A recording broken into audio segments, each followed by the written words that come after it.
Welcome. I'm Liz Taylor, ocean explorer, naturalist, and entrepreneur. I'm Sylvia Earle, National Geographic explorer, founder of Mission Blue, and I'm an ocean elder. Thank you, ocean elders, for sponsoring this program. And this is our show Dive In, where we host informal and open conversations with the ocean community on topics of wonder and interest. And we're glad to be back again and hope everyone has made time to get outdoors. You can ask questions by putting them into the Q&A box, and later on in the program, we'll get through as many of them as we can. And we'll also be adding some links in the chat for your information. And as we get started, let's remind everyone that the world is Blue, blue, blue. I am going to try to share my screen while we introduce our dear friend, Buddy Powell. We're grateful to have him back joining us today. He is the executive director of the Clearwater Marine Aquarium Research Institute and the chief zoological officer for the Marine Research Division, helping to protect manatees. He's been on our show previously, and right now he is part of the ride-out team as Hurricane Milton is approaching coast of Florida, just 2 weeks after dealing with Hurricane Helene. So welcome, Buddy. Well, thank you, Liz and Sylvia. It's a pleasure to be here this afternoon. Well, you know what? Water is the key to life. Too much of a good thing can sometimes be a bad thing. It's something you've been experiencing big time in the last couple of weeks. This is Milton, really packing hurricane winds. I don't know what the current status, whether it's a 5 or a 4, but it's Trending towards a 6. it's something that if Yeah, it upgraded to a 5. Yeah, it's just a a terrifying thing to consider going to such a densely populated area. And the aquarium suffered such tremendous damage during Helene just less than 2 weeks ago.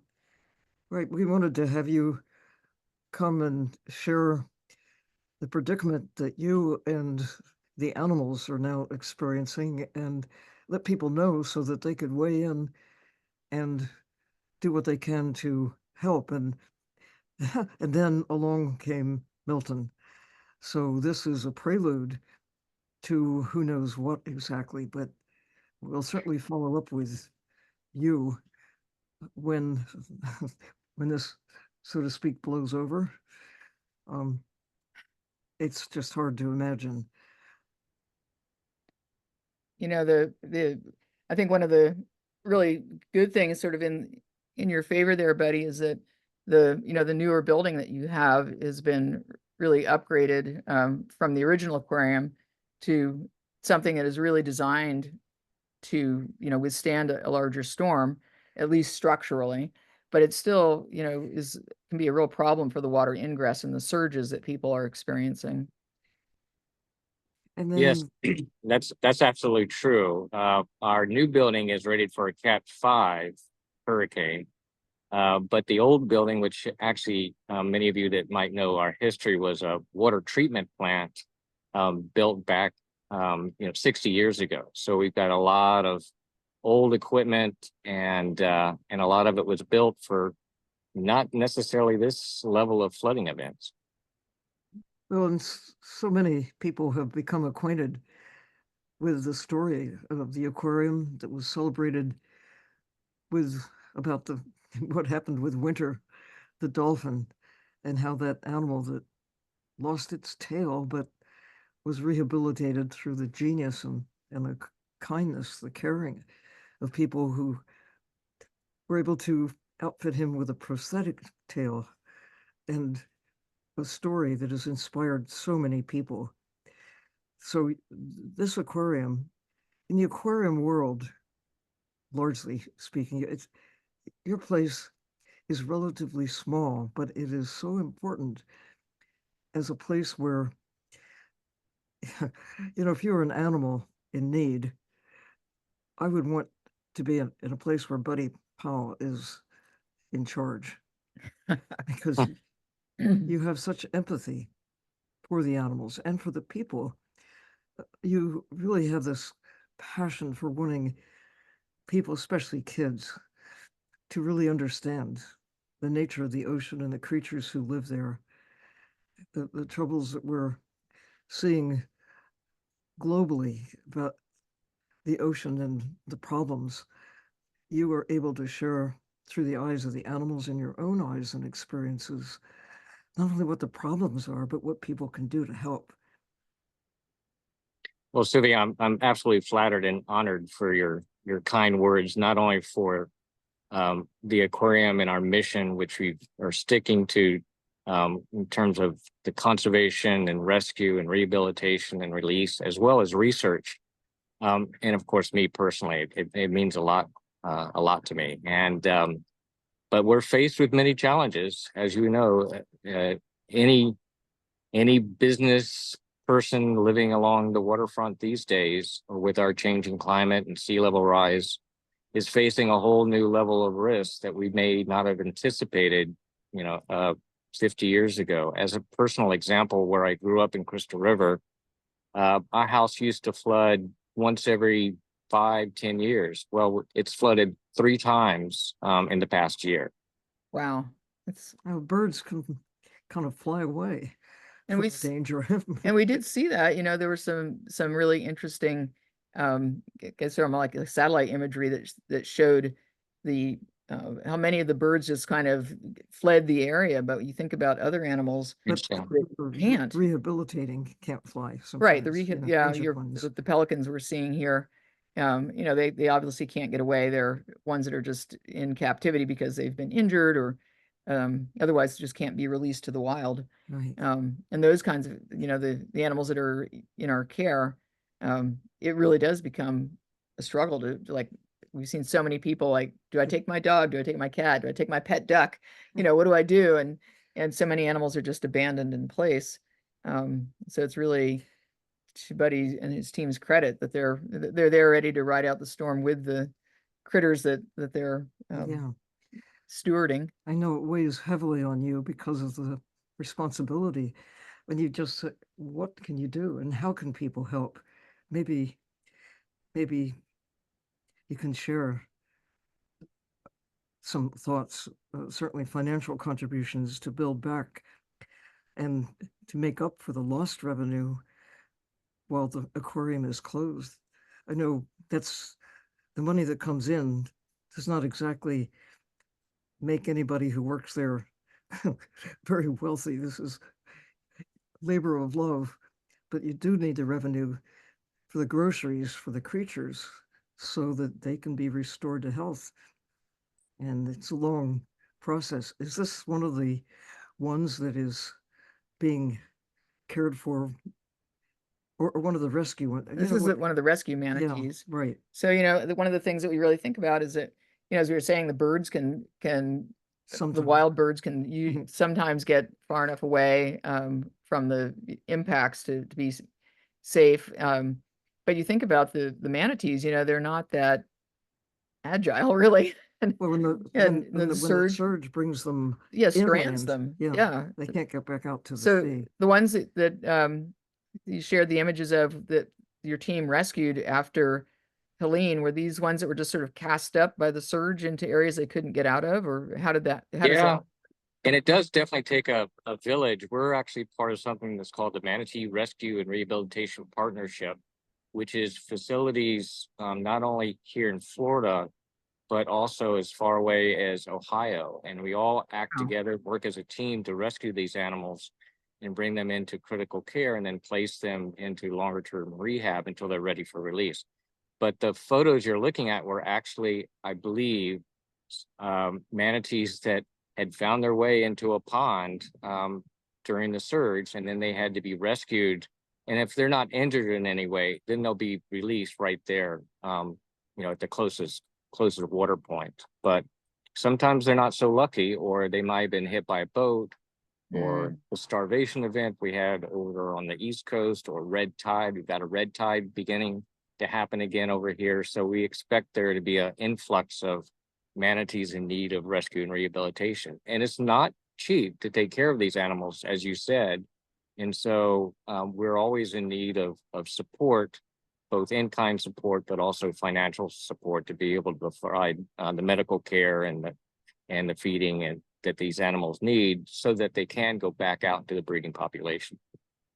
You brought up a really good point, I think, about, just the water quality after an event like, one of these major hurricanes or the double whammy hurricanes, is that, it's not just water anymore. When a big storm comes ashore, we've got like all the Junk. the junk, all the debris, all the chemicals, the things that people store in their garage, their shed, under the kitchen sink, all these things are mixing, raw sewage, just any number of different things are contaminating the water, oil, fuel, pesticides. And then you think about something like a manatee that And doesn't fish. really have a choice. And fish, obviously, they really don't have a choice. They can't sort of like, oh, don't go in the water for 2 weeks or a month or whatever. They're immersed in it, and it must take a tremendous toll. You're mentioning the red tide, but there's just other elements that are in those And where do they waters. find food after a major hurricane? Yeah. Yeah. We're seeing things like in Crystal River, which Sylvia's very familiar with, is that saltwater intrusion that's happening up into those springs and up into the bay has killed and knocked back a whole multi-million-dollar restoration project. Because the saltwater, those are freshwater plants, but they got knocked back by saltwater. Now with these, 3 storms we've had in a year, it's going to make it very difficult for those plants to recover. Manatees are herbivores. They need that food to survive, particularly when they're up in those springs trying to stay warm during the wintertime. Yeah, and of course now we're trending towards wintertime. We're getting that That's right. way. Yep. It's going to be as you say, sort of all hands on deck to try to help them get through the winter. So roughly how many manatees actually occur in Florida now? I know their numbers are been perilously low compared to the way they were before Florida became so populated by humans. Yeah, so the current estimates, it's difficult to count them completely because the water clarity and so forth. The estimate is around 7,000 animals, but we can't be tricked into thinking that that's a lot of manatees, because when I first started studying manatees back in the 60s, we thought there was only about 1,000 manatees in the entire state. And so it's taken, half a century to build up to 7,000. Well, we talked about it the last time I was on, that in just the course of a couple of years over on the East Coast, because of habitat change and water quality change, we lost 2,000. So that just goes to show you how quickly, we can lose a lot of manatees and be right back to where they were perhaps a half a century ago. It points out this concept when you see a lot of any species, whether it's birds or fish or manatees or whales, it seems like there might be an excess that humans could extract for other purposes. That's certainly the attitude about whales. It's the current attitude about squid and fish. Krill. There's an excess out there that we skim Yeah. off. But actually, it's like an insurance policy. There is no excess really in nature. There are events, whether it's disease or loss of food or big storms, that a certain number is necessary to weather such events to recover. I hope that manatees can survive this recent round. And then you also have some dolphins in the mix there as well that you have in rehabilitation, correct? That's correct. Yes, we have several dolphins under our care. They came in as stranded individuals, and most of them have a loss of hearing, so they can't hunt, for example. They can't echolocate or are limited. Sadly, we actually have one female here who's very, very special. She's got a lot of spunk. Her name's Izzy. She was actually an animal that in Texas had become a beggar dolphin. And what I mean by that is going up to boats and people were feeding her, and she was becoming so acclimated to people She was spending time in a canal, and people would try to ride her and feed her hot dogs and all kinds of other stuff. And so these beggar dolphins, they end up having a sad fate eventually, and then they teach other dolphins, what's happening too. So the NOAA, the National Marine Fisheries Service, decided that, after multiple attempts to educate the public and intervene there, that it would be better to go ahead and bring her here, because we are known for taking, good care of these wild animals when they are in need of when they can't not be released. But in this case, she was so threatened, and the eventuality was going to be that she would probably die out there, is that she would come here, be under our care, and we could also use it as an educational opportunity as well, to try and help people understand that you're not doing them any favors by trying to, to feed them or feed them fish. You're just condemning them to a slow eventual death. And you have other animals there at the aquarium. We're looking at your octopus here and some other invertebrates that are in your care. And that must be a real challenge as well, because if you're, getting these mixing events into your life support systems and into your filter systems and electrical systems, seawater and electronics And food. don't really like each other. Yeah. Yeah, and we are a working marine hospital, so we do have other animals under our care, but it's like an emergency room. It's like a hospital. When your life support systems go out, your patients are at risk. Sure. And so it's we really can become devastated pretty quickly. But the flip side of it is, and it's very heartwarming, and we're going to do a little walkthrough around the aquarium in a minute or so, is when we did have this inundation event with Helene, is the people that stepped up and are continuing to step up to support us, both, financially, volunteers, and also in kind, has just been tremendous. It's been very remarkable. And it just also shows how much people, when given the opportunity, do care about helping out, for doing the right thing in terms of trying to save and do what we can to better protect and conserve these animals, not only at the individual basis like the ones we have here, but also the research and conservation and the other aspects of what we do here at Clearwater Marine Aquarium. We work in Belize and Cuba and Florida and all others, because we don't really want these animals to come here. We want to protect their habitat, and we want to protect them. Yeah, and you're getting some native wildlife, like this little sweet opossum, our only native marsupial. It's just a real character, and you think about just the impact of these big storms on critters like this, and wildlife, that They get displaced. or they're stressed. A lot of them, drown or practically drown. Even these guys that can hang on with their tail. Yeah, they all have a story. And this was an animal that was kept by people, and then has neurological issues. And so he was brought to us to take care of him for the rest of his life. Yeah, but I mean, just another great animal ambassador. But you really have to think about, what do you do when these storm events come? Yeah. Yeah. Individuals have their cats and dogs and other pets. You have like hundreds of individuals in your care. I mean, it's, yeah. Yeah, I think we have roughly 1,400 different individual animals, I believe, something like that. Wow. So now we've got the slide of it looks like the the water side and the pathway that is just kind of inundated with all the sediment and the little railings and things kind of cast up on the shore. So again, just so much cleanup and just that saltwater ingress, the impact it has on infrastructure and so forth. It's just a lot to deal with.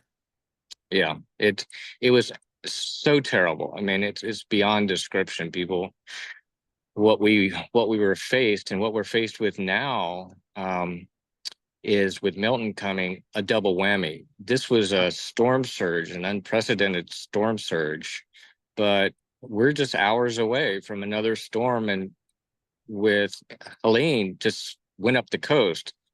Unfortunately, we have a very unwelcome guest who's going to hit us head on. So we're going to have to deal with a lot of wind damage in addition to water damage we expect. Right. And it's really even more frightening because the soils are so saturated already. It makes it Right. a really dangerous event for the larger trees. And Yeah, my heart goes out to you and all of these creatures under your care. Yeah, we were very, very fortunate in this last event that we were able to move animals out of harm's way, and no people were hurt either. We do have a team, myself included this time, who stays here throughout the storm. Even when the rest of the beaches in this area is evacuated, we have special permission, like a hospital, to be here. And so this time, of course, we are doing everything we can to prepare for this storm and make sure all of our animals are taken care of to the best of our ability. But we are expecting a lot of damage. yeah, you can just see the sky already behind you is just, very foreboding. The leaden gray clouds. Yeah. But would you all like to do a look around real quick? And Yeah, let's look. We're gonna do something novel here today on diving. Buddy's gonna like flip the phone around and take us on a little walking tour of some of the damage, and then we can talk a little bit about, like what can people do to help the aquarium, but also are there other kinds of things that we could do to make ourselves more resilient to these kinds of storms.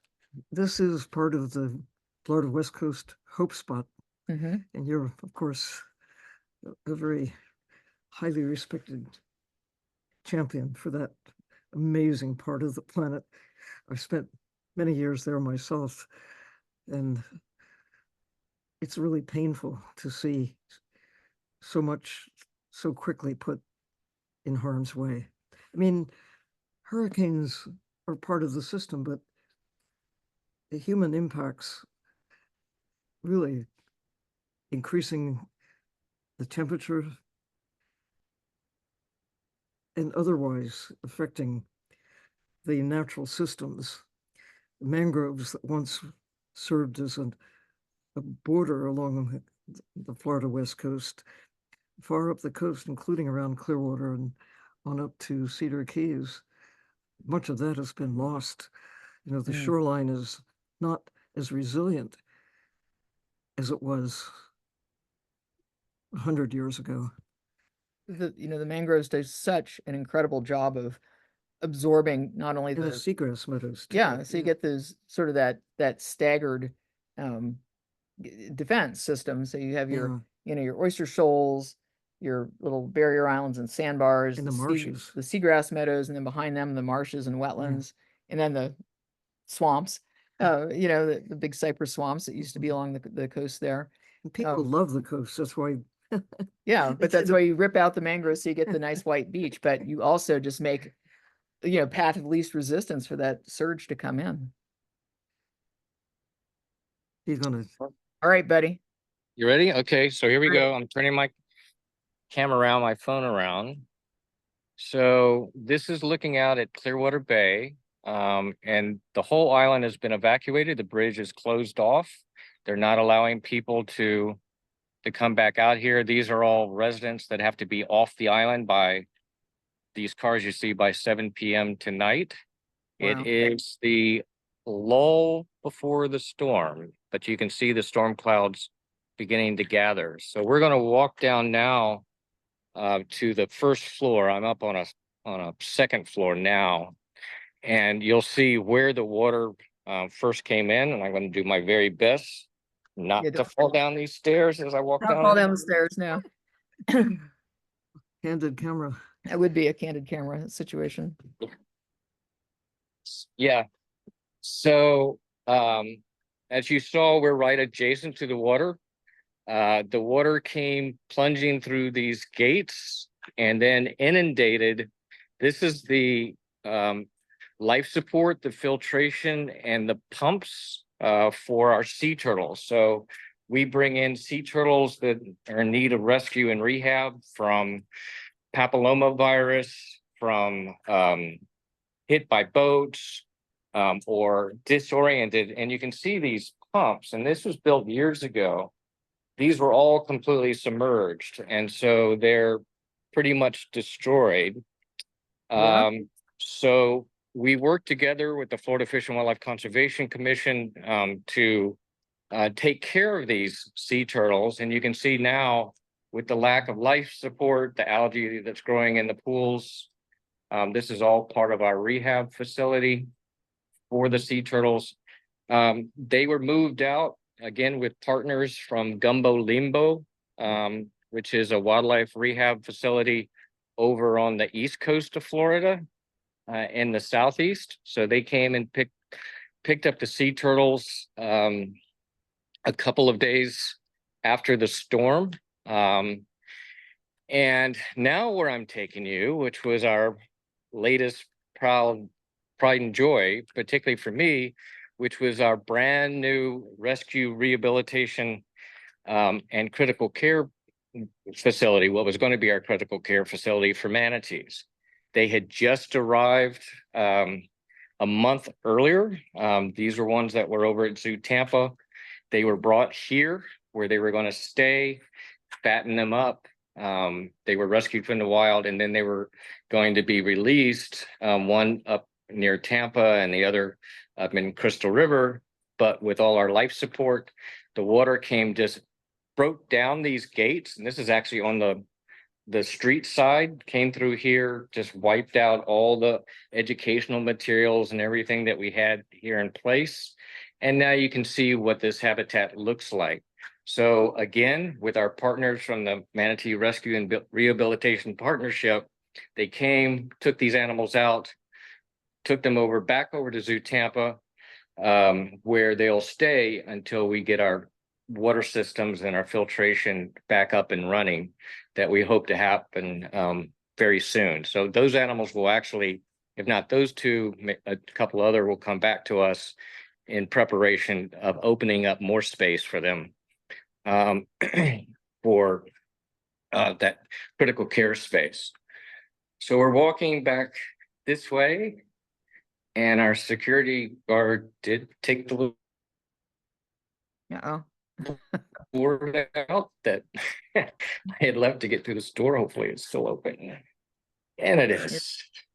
So this is the water came in, and I think that might be in some of your photographs.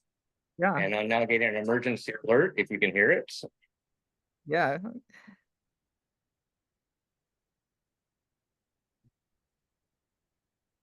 Okay, sorry. This is our The surgical laboratory. suite. In there we have, all of our equipment and so forth. We had 4 feet of water that came in there and just pretty much wiped out all of our.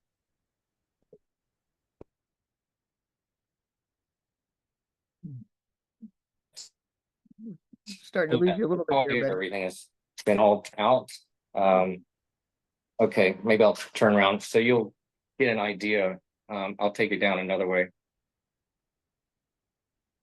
yeah, I mean, all that drywall and everything else that's had been torn out now. And you can kind of see where we are. Now we're walking into the old part of the building, which is where the water treatment plant was located. So we had all of this area had been flooded. I just want to show you this. This is one of our major electrical circuit boards that handles all the various power systems.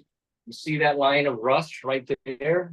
That's how high the water went and covered all these electrical systems. And the water came all through here and almost topped our your stingrays there, huh? stingrays, yeah. So it came came within about 6 inches of it coming over, and we want to keep them in here as long as we can in this major pool, but we have a contingency to move them this next time. Yeah. Tomorrow. We still have a lot of work tomorrow to prepare. We moved our sea turtles. In here we have non-releasable sea turtles, the ones that are floaters, that can no longer submerge, but we moved them all out. And now we actually have them up in a dry area up in one of the offices, to tell you the truth, until we can move them back to the facility. There's some beautiful tarpon and look downs in there. Yeah. Yeah, so these are all, we're trying to have people appreciate native species. So we've got look downs and cow-nose rays. Beautiful fish. Hope that tank holds. Yeah, it's going to be no joke trying to move a bunch of uncooperative stingrays around in Yeah. hip deep water. Yeah. Yeah, so we have another team that'll come in tomorrow, and those will be the folks that stayed here throughout. The ride out team, huh? The ride out team, yeah. Yeah. Really incredible. Innocent creatures. Not their. I'm taking you back out to make sure we have good coverage. Yeah, very good. But it's really you think about, as we were saying before, you just have these areas that used to be somewhat protected by some of the natural systems, which are now largely gone. So not only do we have storms that are getting stronger and more frequent, but we're also lacking a lot of the kind of the natural defense systems that we enjoyed for centuries. And it's it's just kind of really wondering what people can do, even in their own yards, their own communities, to kind of help to be more resilient, whether it's thinking about changes to infrastructure, more retention areas for water, more swales, rain gardens, things like that can just kind of help to slow down and absorb some of the energy and the flow of the water. Because we've seen a lot of areas, looking up through the Carolinas where, water takes that path of least resistance, and it was just like plummeting downhill, down roadways that are paved, and where the water accelerates and it creates even more damage. It's just, you just think about what kinds of things could we do, knowing that we have more, or confronting with more of these storms and this acceleration and power of water and wind, that can we do to restore some of the natural systems? Well, I think what you just said is absolutely correct, Liz. It's about living with systems rather than trying to control them. Right. And when we've seen channelization of waterways, beaches that have armoring on them, seawalls, and mangroves disappearing, wetlands, coastal wetlands disappearing, seagrasses, that are disappearing. These are our natural barriers that are not only, helping to cushion and offset and slow down these pulses of water that come in with these surges, but they're also supporting an entire ecosystem too, that, if we don't try to do this, as we've seen in many places, we may get into cascading events and tipping points that, for example, led to manatees dying, by the thousands over on the East Coast. So it's about not only protecting ourselves, but it's also very much about, protecting these habitats. And what's good for the habitats are also good for us. And we can't forget that. Yeah. If you like to breathe, listen up. Yep. Your hand is blocking the camera, buddy. Oh, sorry. Apologize. my right hand was getting tired. I forgot that that's where. Well, it's encouraging right now. So it's live, right? Yeah. That's right. People are really beginning to replant lost mangroves and value the marshes, but it's a constant matter of educating those who haven't really seen what you see. Yeah. Should start just as one of the most appealing things about the Clearwater Aquarium and what you and the staff are doing is getting the kids to really understand that we're a part of nature, not apart from it. And as you say, learning to live within the system. And you'll soon find, as soon as you start to try to control nature, Yeah. You get a little defying the laws of nature, and good physics. luck with that. Yeah, it's absolutely the case. You know, I can remember, Yeah. Go ahead. Sorry. I was going to remember, you know, being a kind of a little kid and going through some hurricanes in Florida. And this one, of course, she got out in the hurricane on our swing set, and she just kind of like got out there, kind of had to crawl across the ground so she can get blown away. And she got on the swings and let the wind just pick her up. Well, now look, it's not like Milton. No, it wasn't Milton, but it was still, you know, but we, you know, we really learned like how to kind of hunker down and kind of like just crack the windows a little bit to control the differential in pressures. And we felt really kind of excited sort of after the storm had passed to go out and kind of see what we could do on our own to sort of rescue stranded critters, you know, snakes in the trees and fish that were stranded and these kinds of things. But it's just become so different now. It's just the amount of damage and the intensity is just stunning to see that shift. Yeah, no, it absolutely is. And these storm events that are becoming larger, sort of changing some of the patterns that they're emerging, and the strength. It's just a way for, I think, Mother Nature to remind us actually who is in charge, and we can't fool ourselves. True enough. You know, we had John Englander was on with us some time back, and in his book Moving to Higher Ground, again, very, very instrumental in kind of thinking about what we can and should do, and kind of the, you know, knowing what we now know, the true danger that we put human lives and animal lives into when we kind of intentionally build in harm's way in ways that are just not sustainable, that can't survive these kinds of storms. Yeah, that's exactly right. And we try to do what we can, but you know, for example, here at Clearwater Marine Aquarium, we're being reactionary. And what I mean by that is we're sort of trying to take care of these animals after they have come in harm's way, one way or the other. And we're trying to do what we can, but it's also really about being proactive and trying to, and it starts with people. You know, animals can just manage themselves. When we talk about wildlife management, you know, as we talk about quite frequently, wildlife management really is about managing people, and helping to change their behavior in a way that we can live in, you know, much more harmoniously with nature. And also because we know just the outpouring that we got for the care of the animals here at the aquarium is people do care. They do love them, and as they should. And so we just need to continue to try to, you know, build that momentum to be able to take care of not only these animals, but also the habitat that they live in and our habitat, you know, on a global scale. No, I haven't had feedback directly from what happened up in Crystal River, except that I know that it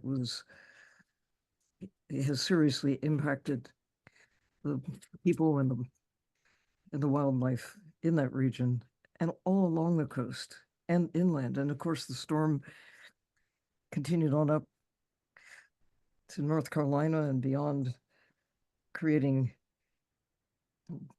you know, just devastation for people and wild creatures as well.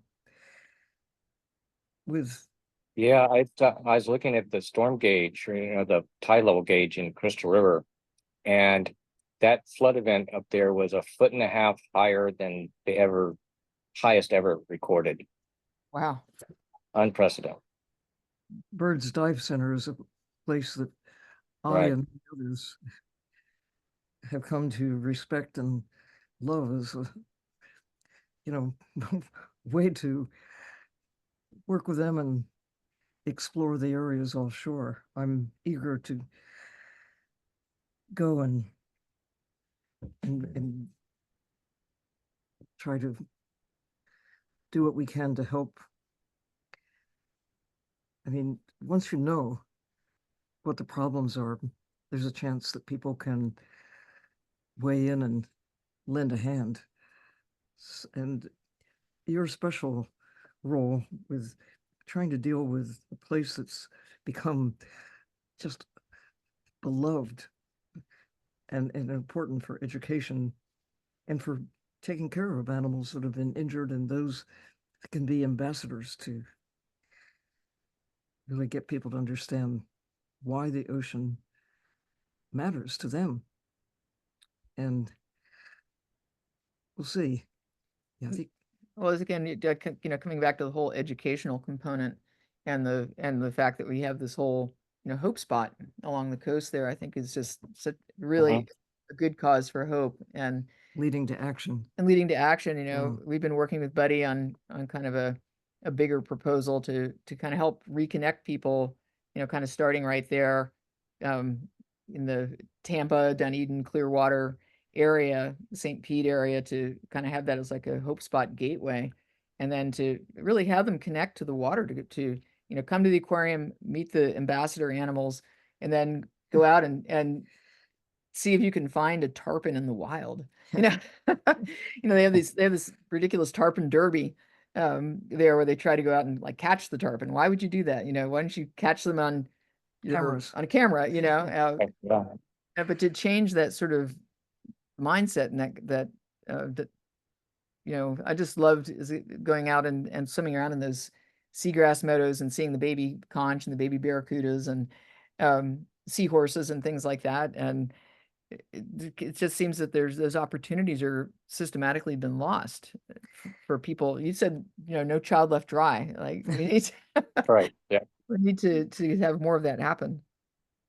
And I think you're absolutely right. I mean, there are young kids, and we know this, who are just live their entire lives just a few miles from here, over where Sylvia used to live, that have never really been out on the water or been on a boat. And it, like you said, have not had the opportunity firsthand to sort of see how wonderful, this area is of Florida. And, that's one of the things that I'm very passionate about, personally, is providing those sorts of opportunities because who knows, there could be another Sylvia Earle out there, ready to continue to change, the hearts and minds of people who didn't really understand how important the oceans are. Yeah, but it really does start with kind of basic water competency, having the ability to swim and not fearing, being wet Right. and a little bit muddy, really embracing it. Well, this is clearly not the first storm, and nor will it be the last. But it's really grateful to you, Buddy, for taking time when you have a lot on your mind to get ready for the next big wind and water. There are some questions that have come up. Yeah, we've got a couple of questions in the queue, so we'll jump onto those. Stephanie is asking, she says, manatees that you find that have made their way into ponds, you indicate that they're not injured and can be immediately released. What do you do to make sure that they don't have any internal injuries if you don't see any visible damage? Well, part of it is this sort of expert opinion that, and you're right, because some animals can be hit by a boat, show very little, lacerations on their skin. But again, when you do open them up, if they've passed away, you'll see that they've had internal trauma, broken bones, and so forth. So a lot of it is just based on in the field assessment, that if they seem to be breathing okay, not listing to one side or the other, active, that the assumption is that that they're doing okay, and the best thing for them is to try to get them right back out to where they belong.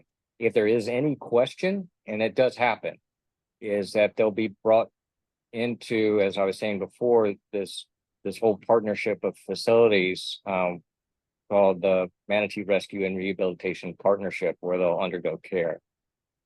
So a lot of it has to do with in the field assessment, and based on, you know, literally decades of experience.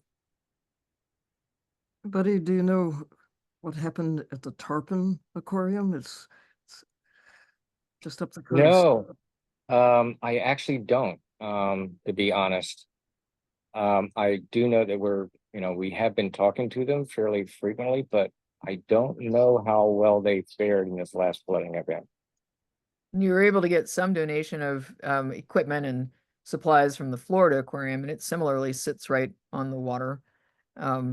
So it sounds like they had a little less damage perhaps, but were able to get you some supplies and Yeah. freezers and things. Yeah.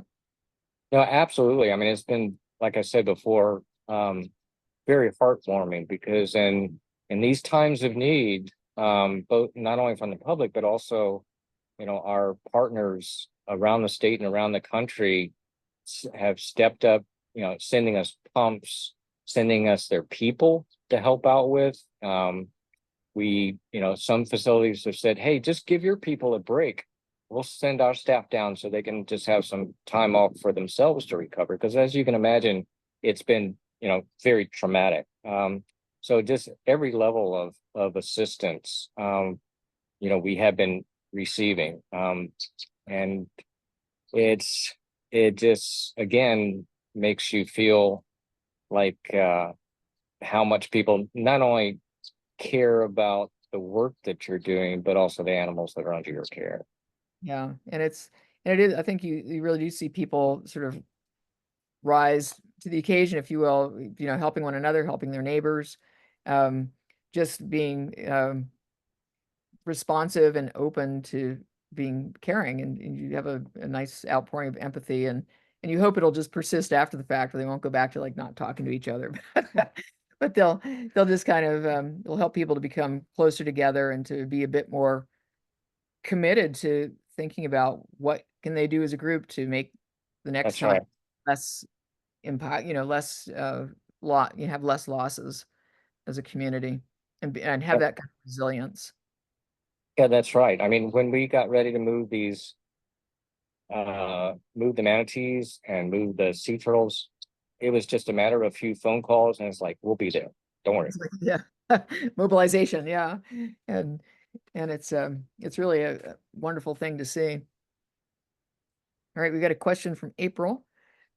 She's saying, thank you for doing this Zoom before the hurricane. It's above and beyond. She says, do you have lots of generators there in case the electricity goes out again? Yeah, we actually do have quite a few generators, and our generators did kick on. They did do what they were supposed to do. So we lost power in some parts of our building, but in other parts of our building where the generators were still operating, the water came in so quickly that our pumps were still running, even when they got submerged in salt water.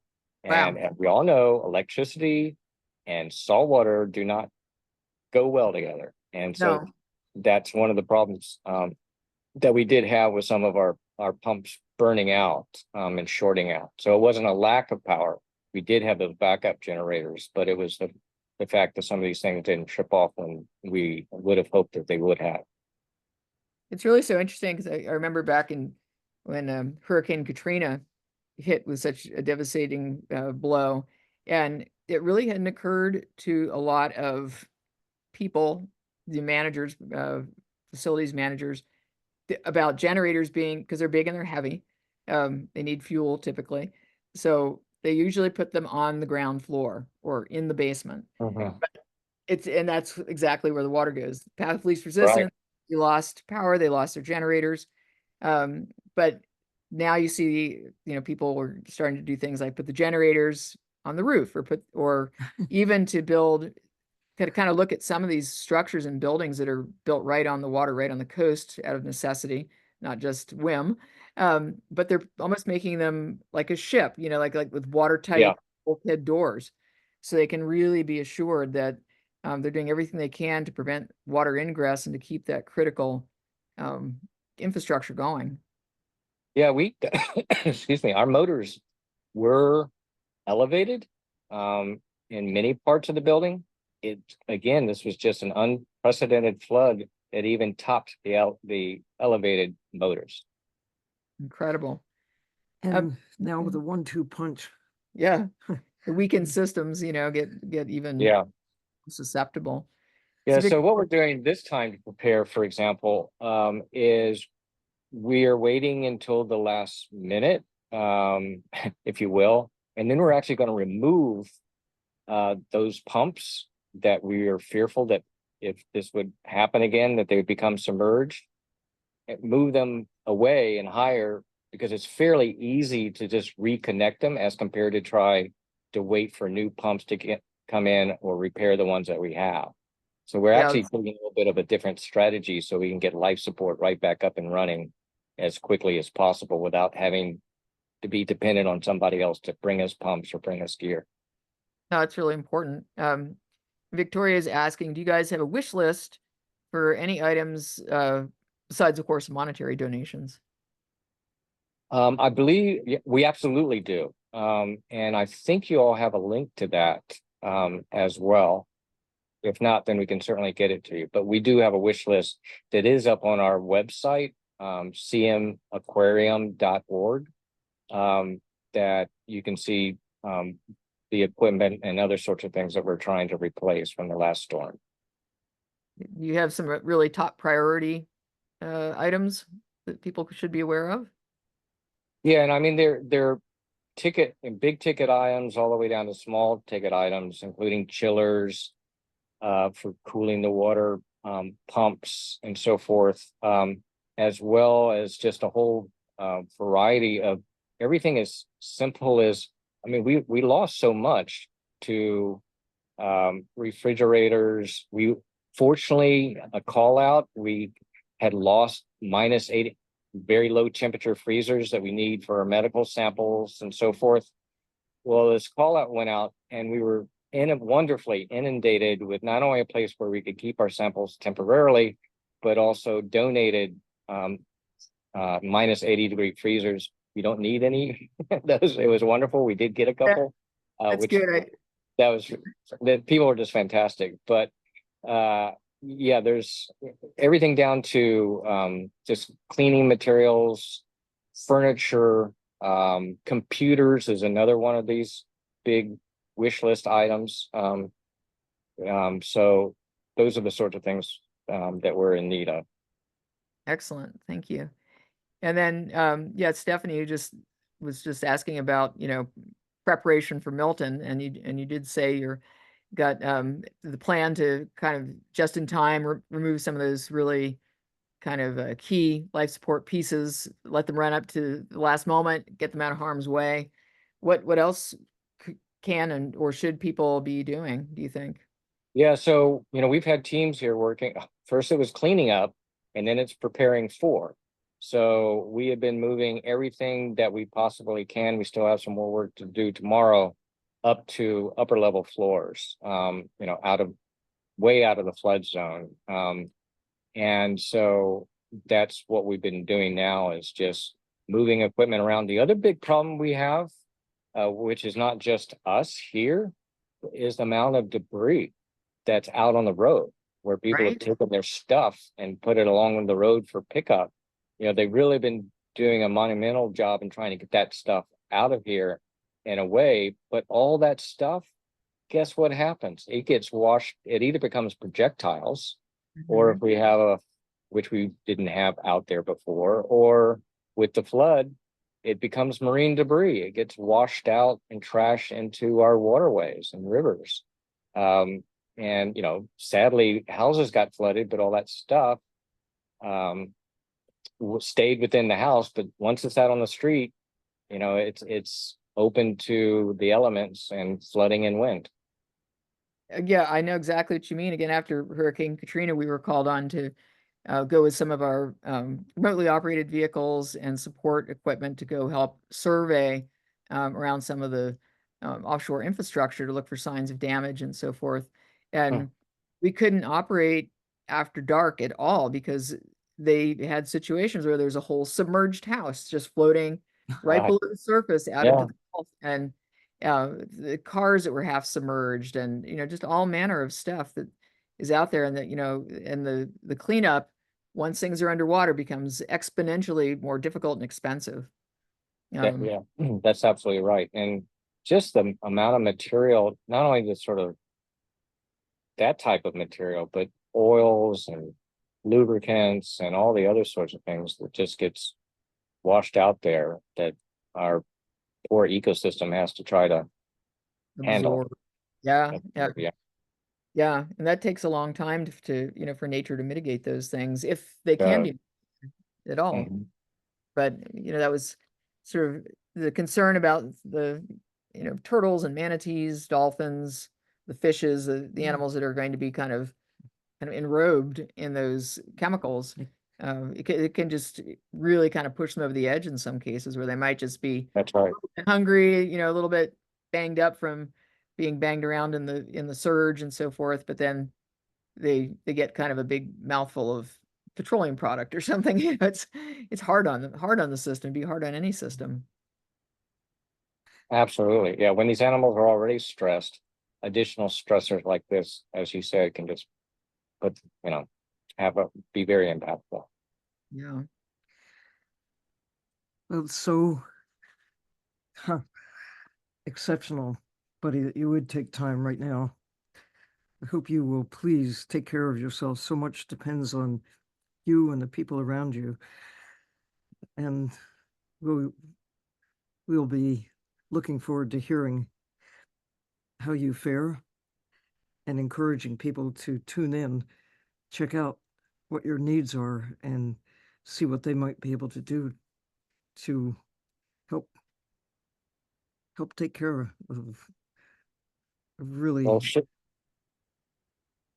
I can't tell you how much we appreciate everything that everyone has been doing for us, but I also just appreciate this opportunity to be here today with Sylvia, you and Liz to share not only the work that we do, but also many of the obstacles that we have to also deal with. So sometimes we just don't think about. And I'll definitely check back in with you on the other side and let you know how we fare.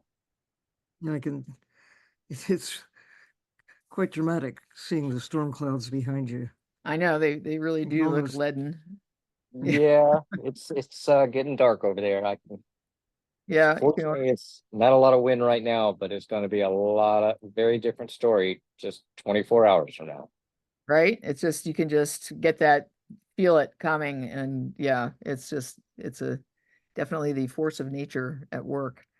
But thank you, buddy. We really do appreciate you so much and everything you're doing, and being a champion for that hope spot. And Absolutely. I'm proud to be. I'm yeah, proud and very willing to help however I can and we possibly can. I'm really looking forward to kind of connecting the dots further throughout the hope spot as time goes on, and finding more ways for people to individually help right in their own own neighborhoods, and be more engaged with nature and not apart from it, as you so sagely mentioned. So before we close today, we just want to say thank you again, buddy, and thank you to Ocean Elders for hosting us, and most of all, everyone in the community, the diving community, that shows up to have these conversations with us. Water connects us all, even when it's behaving badly. So we just wish everyone to be very safe through this storm. Absolutely. So take care of the ocean, take care of yourselves, as if your life depends on it. Because it does. Of course it does. 100%. Thank you, buddy. Thank you so much. And we'll Thank see you. Yep. Bye-bye. Bye for now.